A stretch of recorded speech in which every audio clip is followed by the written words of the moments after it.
Hello friends, IAS academy के audio visual platform पर आप लोगों का एक बार फिर से स्वागत है। दोस्तों, इससे पहले मैंने आप लोगों को ये बताया था कि हम लोग भूगोल क्यों पढ़ना चाहते हैं। इसके बारे में मैंने काफ़ी विस्तार से चर्चा किया था। इसके संदर्भ में मैंने ये बताया था कि हमें भूगोल पढ़ने की आवश्यकता क्यों होती है या हम भूगोल क्यों पढ़ना चाहते हैं। इस संदर्भ में मैंने कई हेडिंग विस्तार से बताया था। इसमें मैंने ये बताया था कि हम भूगोल इसलिए पढ़ते हैं ताकि हम पर्यावरण के प्रति संवेदनशील रहें या हम पर्यावरण के प्रति सेंसिटिव रहें। इसके बाद हमने ये बताया था कि इसमें हम पृथ्वी तल की विविधताओं को हम समझ सकते हैं। ठीक है। इसके बाद मैंने आपको बताया था कि संगणक और मानचित्र कला तथा GIS यानी कि ज्योग्राफिकल इंफॉर्मेशन सिस्टम, इस चीज़ की समझ जो है हमें हो सकती है, जिसके माध्यम से हम क्या कर सकते हैं कि राष्ट्रीय विकास में हमारा योगदान हो सकता है। तो बहुत सी सारी चीज़ों को मैंने चर्चा किया था। ठीक है।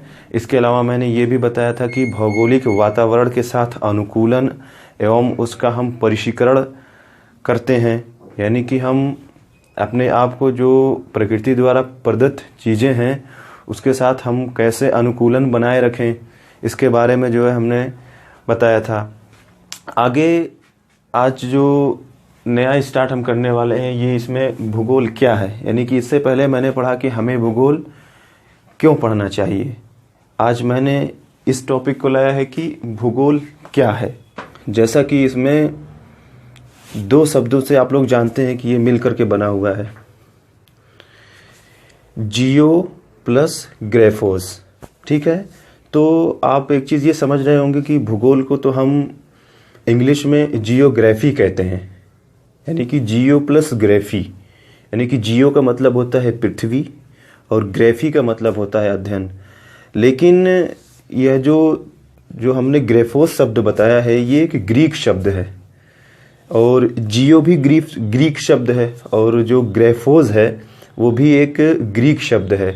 तो इधर देखते हैं हम लोग, जो इसकी उत्पत्ति हुई है वो ग्रीक शब्द के जियो प्लस ग्राफोस, यानी कि जियो का मतलब होता है पृथ्वी और ग्राफोस का मतलब होता है वर्णनकर्ता। इन दोनों को जब हम मिलाएंगे तो ये संयोग से ये क्या बनेगा, इन दोनों के संयोग से पृथ्वी का वर्णनकर्ता, है ना, जैसा कि आप लोग समझ गए होंगे। आगे देखते हैं कि जो इसमें भूगोल जो शब्द है इसका जो सर्वप्रथम प्रयोग किया था एक जो ग्रीक विद्वान थे, उनका नाम था इराटोस्थनीज। इन्होंने जो है सर्वप्रथम भूगोल शब्द का प्रयोग किया था और यही भूगोल शब्द सर्वप्रथम प्रयोग किए जाने से इनका जो नाम है वो एक तरीके से भूगोल के जनक के रूप में जाना जाने लगा, अर्थात भूगोल के पिता के रूप में जाना जाने लगा। ठीक है। तो इसमें जो है ये जो 276 से 194 ईसा पूर्व के मध्य जो है इराटोस्थनीज जो है भूगोल शब्द का सर्वप्रथम प्रयोग किए थे। ठीक है। इसमें हम देखेंगे कि भूगोल पृथ्वी पर स्थित सभी छोटे बड़े प्राणियों का आवास है। जाहिर सी बात है कि यानी कि अर्थात जो भूगोल है ये क्या है, पृथ्वी पर उपस्थित सभी छोटे बड़े प्राणियों का आवास है। ठीक है। यानी कि भूगोल यानी कि जो हमारे आसपास की जो भी सारी चीज़ें हैं, ठीक है, और एक तरीके से वो आवास के ही रूप में है, यानी कि भूगोल क्या है, हमारा आवास है। उसमें ही क्या करते हैं, हम लोग रहते हैं, सभी जीव जंतु प्राणी, उसके बाद जो भी जितनी भी प्राकृतिक चीज़ें हैं, ठीक है, अर्थात जो धरातलीय स्वरूप हैं। ठीक है। आगे देखते हैं कि इसमें पृथ्वी के भौतिक व सांस्कृतिक स्वरूपों में भी भिन्नता पाई जाती है। जैसा कि आप लोग जानते हैं कि जो हमारा भौगोलिक धरातल है इसमें जो है भौतिक और सांस्कृतिक स्वरूपों में भिन्नता भी पाई जाती है। वो कैसे, हमारा जो भौतिक स्वरूप है, यानी कि भौतिक स्वरूप इसको हम प्राकृतिक स्वरूप भी कहते हैं, जैसा कि मैंने पहले भी बताया है। तो जो प्राकृतिक स्वरूप अर्थात भौतिक स्वरूप, इसमें हम जानते हैं कि पर्वत, पठार, मैदान, ठीक है, नदी, झील, यानी कि विभिन्न तरीके के जो है प्रकृति द्वारा प्रदत्त चीज़ें हैं, ठीक है, भिन्न भिन्न प्रकार के हैं, ठीक। इसके अलावा जो सांस्कृतिक स्वरूप है, यानी कि जैसे हम जो हमारा जो भौतिक स्वरूप है उसको हम इस्तेमाल करके, यानी कि उसका हम जो है परिष्करण अर्थात शोधन करके हम क्या करते हैं, वो उसे हम अपने ढंग से जो है कोई भी इंफ्रास्ट्रक्चर हम डेवलप कर लेते हैं, ठीक है। जैसे हमने क्या किया, मिट्टी है, मिट्टी क्या है, ये प्रकृति द्वारा प्रदत्त है। हम इसकी जो पथाई करके जो हम क्या करते हैं, ईंट निर्माण कर देते हैं, ईंट बना देते हैं। जैसे आज देखेंगे तो पूरा भवन हर तरफ जो है आपको देखने को मिल जाएगा। इसके अलावा देखेंगे तो तमाम तरीके की जो अब ये जो प्रकृति द्वारा प्रदत्त जो लौह अयस्क होते हैं, ठीक है, फिर उससे हम जो है रेल की पटरियाँ बना देते हैं, स्टेशन बना देते हैं। इसके अलावा बंदरगाह हमने निर्माण किया है, ठीक है। तमाम तरीके की जो चीज़ें होती हैं, अर्थात जो सांस्कृतिक स्वरूप, ठीक है, यानी कि जो प्रकृति द्वारा प्रदत्त चीज़ों को जो है हम उसको जो है उसका परिष्करण करके जो है हम अपने तरीके से कोई भी इंफ्रास्ट्रक्चर हम डेवलप कर देते हैं, वो कैसा स्वरूप हो जाता है, सांस्कृतिक स्वरूप हो जाता है, ठीक है। आइए देखते हैं। इस प्रकार पृथ्वी भौतिक एवं सांस्कृतिक पर्यावरण का एक मंच है। जाहिर सी बात है कि अगर हम ये समझ लें कि पृथ्वी एक तरीके से स्टेज है, हमारा मंच है, ठीक है, यानी कि भूगोल के संदर्भ में अगर हम देखें तो भूगोल के अंतर्गत पृथ्वी क्या है, पृथ्वी तो क्या है, एक तरीके से जो है भौतिक वातावरण के अंतर्गत आप देखेंगे तो प्रकृति द्वारा प्रदत्त है, ठीक है। तो इसमें हम यह देखेंगे कि जो पृथ्वी है एक प्रकार से जो है मंच का कार्य करती है, स्टेज का कार्य करती है, और इस पर विद्यमान तमाम तरीके के जीव जंतु, भौतिक तथा सांस्कृतिक पर्यावरण, ठीक है, इसके अलावा जो है जो भी धरातलीय स्वरूप पृथ्वी पर विद्यमान है वो एक तरीके से जो है कलाकार के रूप में है, ऐसा हम कह सकते हैं, ठीक है। जैसा कि यहाँ वही चीज़ यहाँ पर लिखा गया है कि जिसमें पर्वत, पठार, मैदान, नदी, सभी जीव कलाकार हैं। जाहिर सी बात है। आगे देखेंगे तो आइए हम इसमें जो वैज्ञानिकों के अनुसार हम कुछ परिभाषाओं को हम समझ लेते हैं, ठीक है।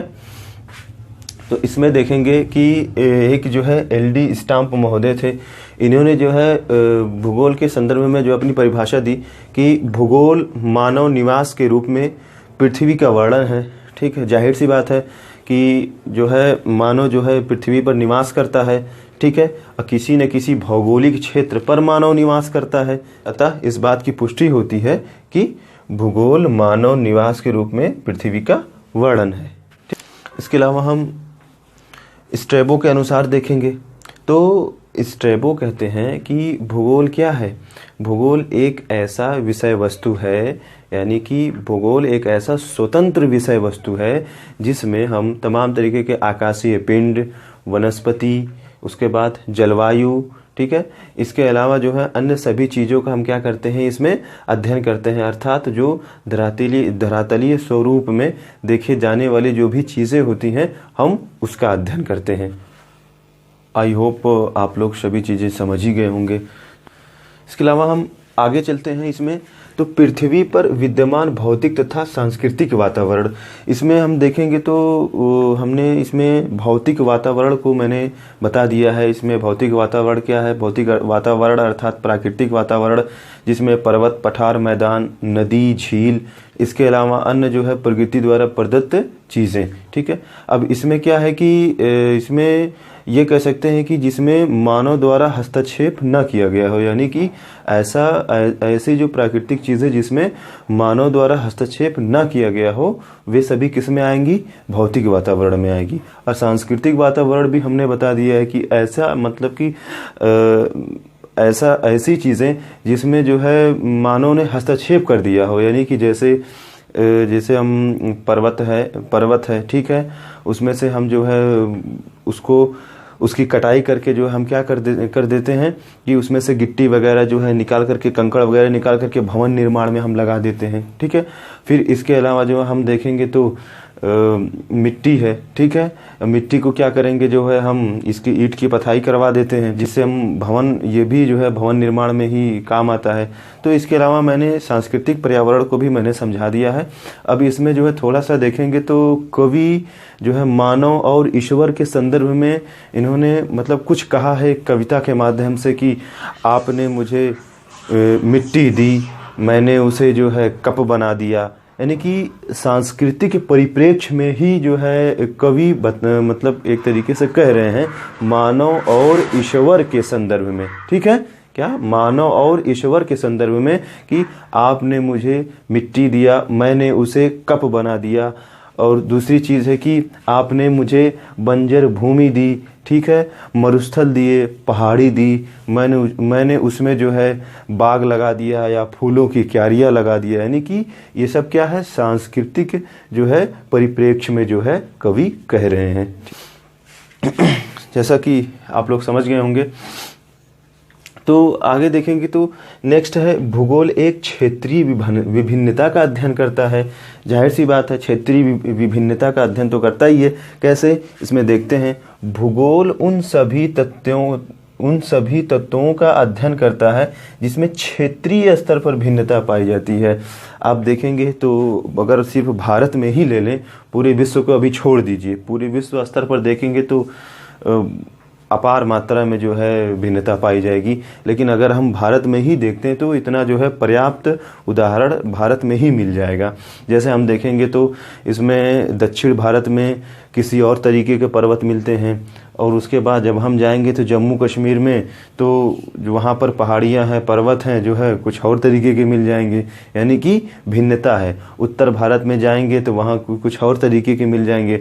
और उसके बाद दूसरी चीज़ हम देखेंगे, जैसे मिट्टी है तो मिट्टी हम जम्मू कश्मीर के क्षेत्र में जाएंगे तो कुछ और मिट्टी मिलेगी, और महाराष्ट्र के आसपास के क्षेत्रों में आएंगे तो कुछ और मिट्टी मिलेगी, जैसे वहाँ कपासी वगैरह मिट्टी मिलती है, ठीक है, जैसे हम काली मिट्टी अर्थात रेगुर मिट्टी भी कहते हैं, ठीक है। और उसके बाद जो हमने जम्मू कश्मीर में बताया वहाँ पर करेवा जैसी मिट्टियाँ पाई जाती हैं। उसके बाद थोड़ा सा दक्षिण भारत के क्षेत्र में आएंगे तो वहाँ पर जो है क्या है, लाल मिट्टी पाई जाती है, यानी कि विभिन्न स्तर पर जो है क्या है, भिन्नता पाई जाती है। अब जैसे हिमालय के आसपास के हम क्षेत्रों में देखेंगे तो वहाँ पर जो है नुकीले वन यानी अर्थात जो है कोणधारी वन पाए जाते हैं। बंगाल के आसपास के क्षेत्रों में देखेंगे तो यहाँ पर जो है सदाबहार वन पाए जाते हैं, ठीक है, यानी कि बंगाल के आसपास से, यानी कि जो गंगा और ब्रह्मपुत्र का जो एक तरीके से मुहाना है जहाँ, वहाँ पर हम देखेंगे तो पूरा जो है सदाबहार वन पाए जाते हैं। तो क्षेत्रीय स्तर पर या प्रादेशिक स्तर पर विभिन्न प्रकार की भिन्नता पाई जाती है, ठीक है, जैसा कि आप लोग समझ गए होंगे। आगे देखते हैं। भौतिक तथा मानवीय दोनों प्रकार के भौगोलिक तथ्यों का गत्यात्मक परिणाम है। यानी क्या है, भूगोल क्या है, तो भौतिक तथा मानवीय दोनों प्रकार के भौगोलिक तथ्यों का परिणाम है। जाहिर सी बात है। देखिए, पृथ्वी की गतिशीलता के साथ साथ मानव भी गतिशील अवस्था में होता है। अगर आप जानते हैं कि इस संसार में कोई भी चीज़ स्थिर नहीं है, सभी चीज़ चल रही है। आप देखेंगे तो गैलेक्सी से लेकर के जो जितने भी जो है गैलेक्सी हैं, उसके बाद जितने भी ग्रह हैं, उपग्रह हैं, ठीक है, और सूर्य है, चंद्रमा है, तो यानी कि सभी चीज़ जो है गतिशील अवस्था में है। यानी कि पृथ्वी, यानी कि पूरे संसार में कोई भी चीज़ स्थिर नहीं है। ब्रह्मांड में कोई भी चीज़ स्थिर नहीं है, यहाँ तक कि गैलेक्सी भी स्थिर नहीं है, वो भी जो है चक्कर लगा रही है, ठीक है। और इसमें हम देखेंगे तो क्या है, पृथ्वी की गतिशीलता इस रूप में विद्यमान है कि पृथ्वी मनुष्य के सामने हमेशा चुनौती देती है। यानी कि पृथ्वी मनुष्य के सामने चुनौती देती है। कैसे, जैसे कि कभी भूकंप आ गया, ठीक है, तो भी जो है क्या करता है, धरती फट जाती है, तो मनुष्य परेशान हो जाता है। कहीं ज्वालामुखी उद्गार हो गया, कहीं भूस्खलन हो गया। यानी कि पृथ्वी हर स्तर पर जो है मानव को जो है चुनौती देती है, और मानव जो है इनसे क्या करता है, इनसे अपना जैसे कि इनसे समन्वय स्थापित करके जो है यहाँ पर निवास करता है, ठीक है। अब आप देखेंगे जैसे आंधी तूफान आ गया, ये भी एक प्रकार की जो है मनुष्य के संदर्भ में चुनौती ही है, जिससे जो है मनुष्य इन आपदाओं से जो है लड़ता है। आइए अगले टॉपिक का अध्ययन करते हैं, वैज्ञानिक विषय के रूप में भूगोल। जैसा कि आप जान गए होंगे कि अब हम किसका अध्ययन करने जा रहे हैं, भूगोल का हम वैज्ञानिक विषय के रूप में अध्ययन करने जा रहे हैं कि भूगोल एक वैज्ञानिक विषय है या नहीं है।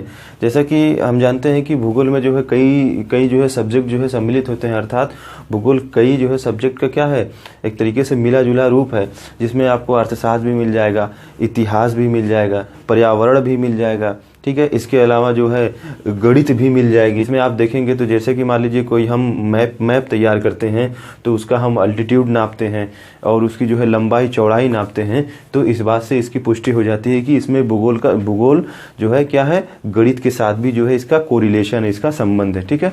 तो अब हम दूसरी चीज़ हम ये समझने जा रहे हैं कि कैसे जो है भूगोल एक वैज्ञानिक विषय है। तो इसमें हम देखेंगे कि क्या, कहाँ और क्यों, ठीक है। यानी कि इस स्तर से हम समझते हैं कि जैसे क्या शब्द है तो ये किससे संबंधित है, विशेषता से संबंधित है, यानी कि किसी भी चीज़ की विशेषता बताएगा। जैसे कि मान लीजिए कोई भी चीज़ है या कोई भी भौतिक स्वरूप आपको देखने को मिल रहा है धरातल पर, या कोई भी धरातलीय स्वरूप देखने को मिल रहा है, तो इसके संदर्भ में हम देखेंगे कि वो क्या है। यानी कि अगर कोई भी चीज़ हमें देखने को मिल रहा है तो हम उसे सबसे पहले हमारे दिमाग में यही क्वेश्चन आएगा कि वो क्या है, प्लेटू है या फिर उसके बाद माउंटेन है या क्या है, या वो अगर है तो कैसा पिंड है, ठीक है। तो इसके संदर्भ में सबसे पहले क्या का क्वेश्चन आएगा। फिर उसके बाद जब हम इसे जान जाएंगे कि अच्छा ये प्लेटू अर्थात ये पठार है, यानी कि ये माउंटेन अर्थात ये क्या है, पर्वत है, तो इस संदर्भ में अब हम इसके बारे में जानेंगे कि इसकी लंबाई कितनी है, इसकी चौड़ाई कितनी है। इस संदर्भ में क्या करते हैं, हम अध्ययन करते हैं। अब आगे देखेंगे कि कहाँ, यानी कि कोई भी चीज़, अब ये कहाँ जो है किससे संबंधित है, तो वितरण से संबंधित है, यानी कि वितरण से संबंधित। जैसे हमने बताया कि वो क्या चीज़ थी, तो वो पठार था, यानी कि क्या के संदर्भ में जवाब देखेंगे तो वो पठार था। पठार की लंबाई चौड़ाई यानी कि उसकी विशेषता हो गई, ठीक है। पठार का रंग कैसा है वो इसके संदर्भ में हम देखेंगे कि वो कहाँ है, यानी कि किस क्षेत्र में है, किस स्थान पर है, कहाँ है, भारत में है, अमेरिका में है, ठीक है, या फिर जो है अगर अपने भारत के अंदर देखेंगे तो कहाँ है कि उत्तर प्रदेश में है, राजस्थान में है, गुजरात में है, दक्षिण भारत में है, उत्तर भारत में है, कहाँ है, ठीक है। तो इस संदर्भ में क्या है, वितरण से संबंधित है, ठीक है। तो और ये क्या है, क्यों, क्यों जो है ये क्या है, कार्य कारण का संबंध दर्शाता है।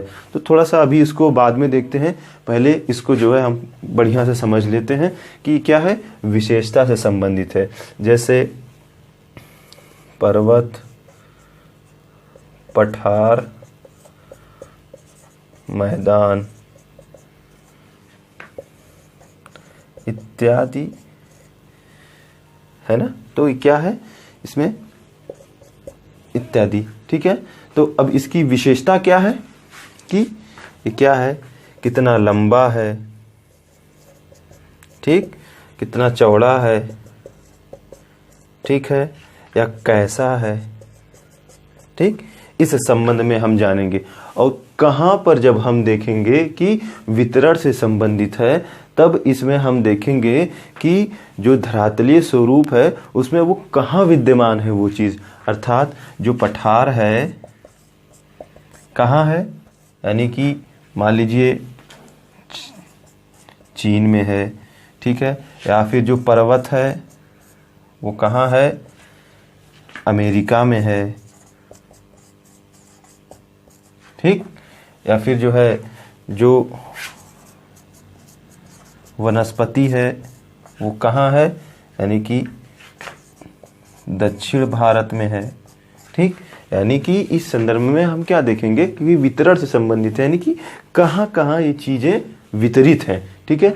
अब हम जो है इसमें क्यों पर देखेंगे, यानी कि क्यों जो है क्या है, कार्य कारण संबंधों को दर्शाता है। जैसे कि मान लीजिए कि पठार, ठीक है, ये जो पठार है ये है तो यहाँ क्यों है, पहली चीज़ कि क्या था, तो पठार है, कहाँ है, तो कहाँ है? चाइना में है। ठीक है, अब इसमें ये देखेंगे अगर वो पठार चाइना में है तो क्यों है। तो अब हम इसमें जो है क्या करेंगे कि अब इसमें हम अध्ययन करेंगे कि क्या है कि जो पठार है, हम जानते हैं कि जब पृथ्वी का जो गर्भ है जब वो गर्म हुआ होगा तो उसके अंदर जो है क्या है, जैसे कि मान लीजिए ये धरातल है। ठीक है, तो अब इसमें क्या है कि जो अंदर मैग्मा रहा होगा वो गर्म हुआ होगा, पिघला होगा, यानी कि मेल्ट हुआ होगा।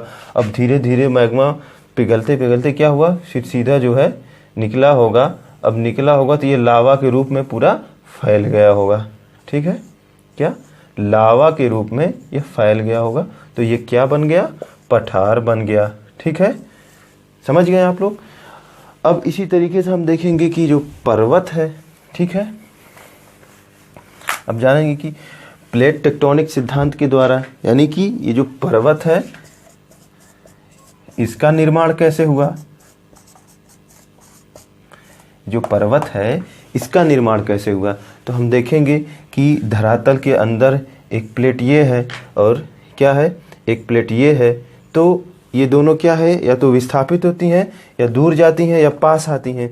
जब पास आती हैं तो ये क्या है कि ये प्लेट इस प्लेट से जब टकराती है तो ये प्लेट उठ जाती है। ठीक है, तो इसमें क्या है कि ऐसे जब क्या है, जो हल्की प्लेट हो, जो इसमें जो प्लेटें होती हैं वे एक जो प्लेट होती है एक नीचे चली जाती है, एक ऊपर चली जाती है, जिसकी वजह से जो है क्या होता है, अब ये धरातलीय भाग ये क्या ऊपर उठ गया था, यानी कि अब यही जो धरातल था ये ऊपर उठ गया। तो भाई ऐसा क्या हो गया कि पर्वत की आकृति हो गई।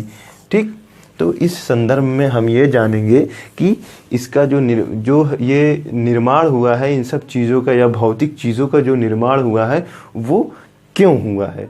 तो इस बात से या इस बात की जो है सत्यता हो जाती है, यानी कि अब इस चीज़ को कौन बताएगा, तो साइंस ही ना बताएगी कि ये सब सारी चीज़ें निर्मित कैसे हुई हैं, है ना। तो अब तो इस चीज़ों से ये पता चल जाता है कि भूगोल क्या है, एक वैज्ञानिक विषय है। ठीक है, आशा करते हैं कि आप लोग सभी चीज़ें समझ गए होंगे। और दूसरी चीज़ आप लोगों से ये भी कहना है कि आप लोगों जो हमें जो YouTube पर प्यार दे रहे हैं उसके लिए मैं आपका बहुत बहुत आभारी हूँ। मैं आपको तहे दिल से थैंक्स बोलना चाहूँगा कि ऐसे ही आप लोग मेरा उत्साह बढ़ाते रहें। ठीक है, तो आज की क्लास यहीं तक, तब तक के लिए धन्यवाद।